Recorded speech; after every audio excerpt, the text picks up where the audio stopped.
இந்திய நாட்டின் அரசியல் மூத்த தலைவர் மதிப்புக்குரிய டாக்டர் கலைஞர் அவர்களே, இந்த புத்தகத்தை பெற்றுக்கொண்ட சிதம்பரம் தாயார்கள் அவர்களே, இந்த விழா நாயகன் சிதம்பரம் அவர்களே, இன்னும் என்னுடைய நண்பர் கலைஞானி கமல்ஹாசன் அவர்களே, வைரமுத்து அவர்களே, அவை நடராஜன் அவர்களே, அப்துல் அவர்களே, இங்கே வருகை தந்திருக்கும் பத்திரிகை நண்பர்களே, அரசியல் தலைவர்களே, என்ன வாழிருக்கும் தெய்வங்களாக தமிழக மக்கள் அனைவருக்கும் என்னுடைய அன்பார்ந்த வணக்கம்.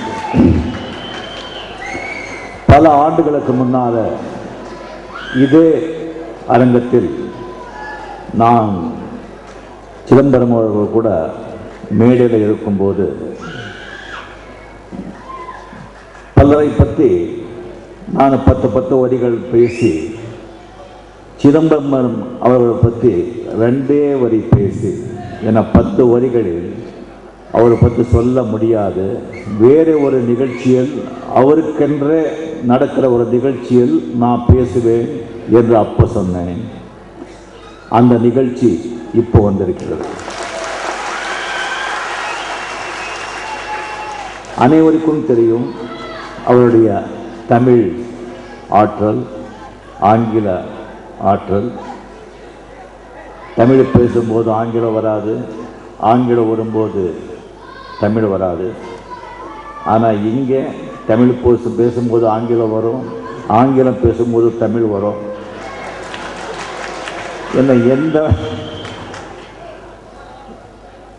அந்த மாதிரி சிதம்பரம் அவர்கள் பற்றி அந்த புத்தகத்தில் நான் படித்தேன்.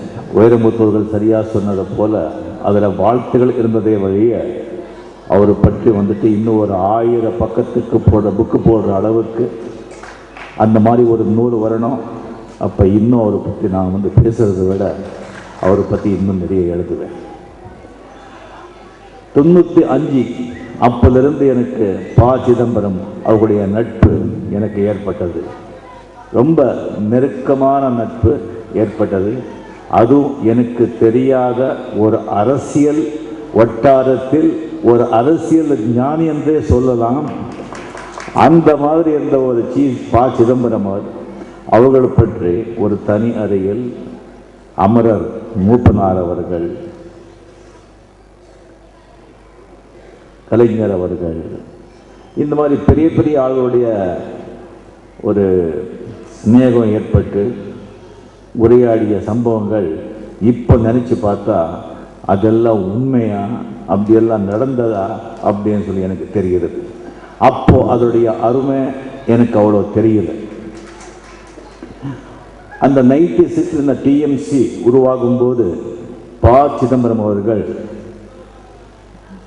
அமரர் மூப்பனார் அவருடைய வலது கையாக இருந்து ஒரு குறுகிய காலத்தில் ஒரு மாநில கட்சியை உருவாக்கி அதுக்கு அங்கீகாரம் பெறுவது எவ்வளவு கஷ்டங்கிறது எனக்கு அப்போ தெரிஞ்சது. அது மூப்பனார் சார் சிதம்பரம் அவர்களை கையில் கொடுத்தாரு. எனக்கு தெரியாது, என்ன செய்கிறீங்களோ எது செய்கிறீங்களோ அது முடியுமா அப்படின்னு சொல்லி அதை முடித்து காட்டியவர் சிதம்பரம் அவர்கள். எனக்கு அதுக்கப்புறம் என்னுடைய நண்பர் அவர்கள் அதில் எவ்வளோ கடினம், எவ்வளோ கஷ்டம், அது அவரால் மட்டும்தான் அது செஞ்சு முடிஞ்சது அப்படிங்கிறது எனக்கு அப்புறம் உணர வைத்தார். நான் டெல்லியில் NDTV the entertainer of the year award எனக்கு கொடுக்கும்போது அவர் ஹோம் மினிஸ்டராக இருந்தார்.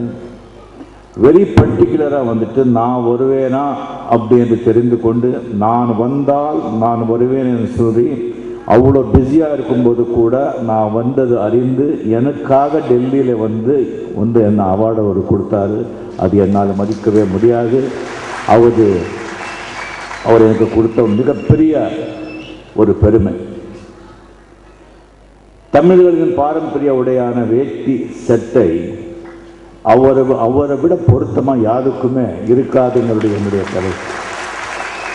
அந்த வேட்டி சட்டை அவ்வளவு அழகாக அவர் இருக்கிறார்.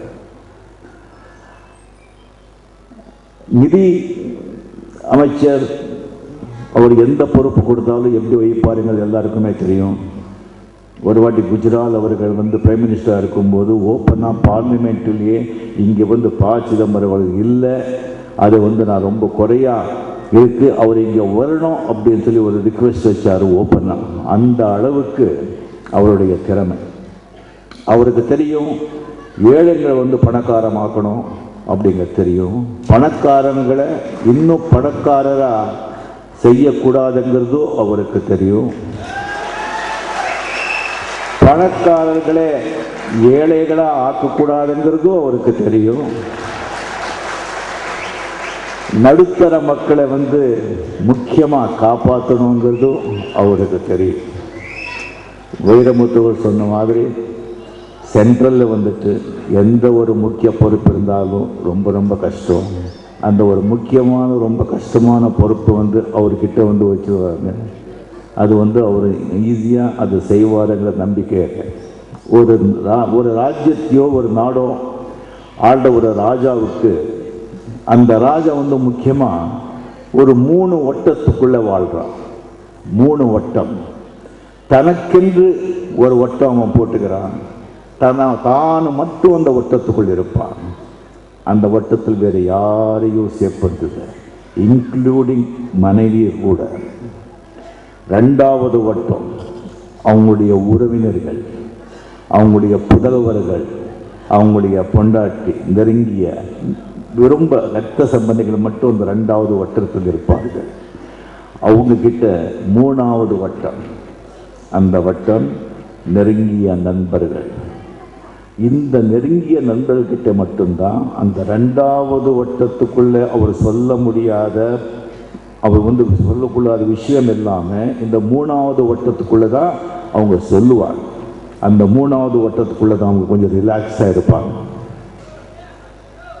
டெல்லியில் யார் பிரைம் மினிஸ்டராக வந்தாலும் சரி, அங்கே யார் ஒரு பெரிய ஒரு குச்சியில் சேர்ந்து எந்த ஹை கமாண்டர்னு சொல்கிறாங்களோ அங்கே இருந்தாலும் சரி, அந்த 3வது வட்டத்துக்குள்ள முதல் ஆளாக இருக்கிறவர் தமிழர் ப. சிதம்பரம் அவர்கள். அவருக்கு தெரியாமல் டெல்லியில் எந்த ஒரு சட்டமோ எதுவுமே புதுசாக வரவும் முடியாது. ஒரு பெரிய ஒரு தீர்மானங்கள் பாசி அவருடைய ஒப்புதலோ அவருக்கு தெரியாமையே நடக்காது. இது உண்மை, இது அரசியல் ரகசியம், சிதம்பர ரகசியம்.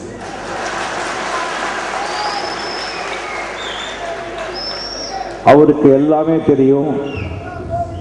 இளைய சமுதாயம், மாணவர் சமுதாயம் அரசியல்வாதிகளுக்கு எதிராக, சட்டங்களுக்கு எதிராக குரல் கொடுக்க ஆரம்பித்து விட்டார்கள் அப்படிங்கிறது தெரியும். அவங்க முழித்து கொண்டு விட்டார்கள் என்றதும் சிதம்பரம் போன்ற அரசியல் அறிஞர்களுக்கு நல்லா தெரியும். அவங்க முழித்து கொள்றதுக்கு முன்னால நாங்கள் முழித்து கொள்ளவில்லை என்றால் நாட்டுக்கு ரொம்ப ஆபத்துங்கிறதும் அவருக்கு தெரியும். ரொம்ப சீக்கிரத்தில் சில அரசியல் திட்டங்கள் மாறி அதை ஐரன் ஹேண்ட்ஸ் அமுல்படுத்தவில்லை என்றால் ஒரு பெரிய புரட்சியே இந்திய நாட்டில் நடக்கும். அதுவும் அவருக்கு தெரியும். அவரு என் கூட பேசும்போது நிறைய தடவை என்னுடைய ரசிகர் போல கேட்குறாங்க, நீ ஏன் அரசியலுக்கு வரக்கூடாது அப்படின்னு சொல்லி. அவருக்கும் தெரியும், நான் அப்படி அரசியலுக்கு வந்தா என் வழி தனி வழியாக இருக்கு. இந்த ஒரு நன்னாளில் என்னுடைய வாழ்த்துகள் சிதம்பரவர்களுக்கு சொல்லி, இன்னும் நிறைய பேசணும்னு சொன்னால் கூட நேரம் இல்லாத காரணத்தினால் இத்தோடு என் பேச்சை முடிச்சுக்கிறேன். நன்றி, வணக்கம்.